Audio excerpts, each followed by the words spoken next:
નમસ્કાર મિત્રો, તારીખ છે 4 ફેબ્રુઆરી 2025 ને વાર છે આજે મંગળવાર। આજના વિડીયોની અંદર ડુંગળી બજાર વિશે સંપૂર્ણ ચર્ચા આ વિડીયોની અંદર કરવાના છે। તે પહેલાં ચેનલ ઉપર નવા આવ્યા હોય તો ચેનલ ખાસ સબસ્ક્રાઈબ કરી લેજો અને વિડીયો પસંદ આવે તો વિડીયોને લાઇક કરી દેજો। તો મિત્રો, લાલ ડુંગળીના ભાવ સ્ટેબલ જોવા મળી રહ્યા છે અને મહુવાની અંદર સફેદ ડુંગળીની આવકમાં વધારો જોવા મળી રહ્યો છે। ડુંગળી બજારમાં ટૂંકી વધઘટ સાથે બે તરફીય ભાવ જોવા મળી રહ્યા છે।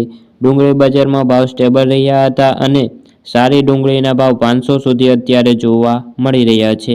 આગામી દિવસોની અંદર ડુંગળી બજારમાં વેચવાલી કેવી આવે છે તેના ઉપર આગળનો બજારનો આધાર રહેલો છે।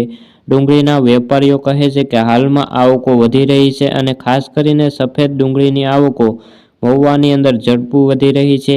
હાલ 50,000 આસપાસ આવકો થાય છે, જે આગામી સપ્તાહમાં હજુ પણ વધે તેવી ધારણાઓ છે અને ડુંગળીને જો ડિમાન્ડ ચાલુ રહેશે તો ભાવમાં ઘટાડો થાય તેવા સંજોગો દેખાતા નથી।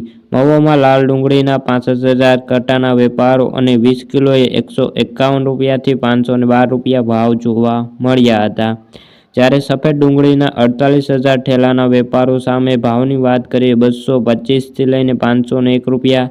જ્યારે ગોંડલમાં લાલ ડુંગળીના 46,000 કટ્ટાના વેપારો સામે ભાવની વાત કરીએ તો 171 રૂપિયાથી 456 રૂપિયા જોવા મળ્યા હતા અને સફેદ ડુંગળીની વાત કરીએ તો 9,000 કટ્ટાના વેપારો અને ભાવની વાત કરીએ 211થી 271 રૂપિયા ભાવ જોવા મળ્યા હતા।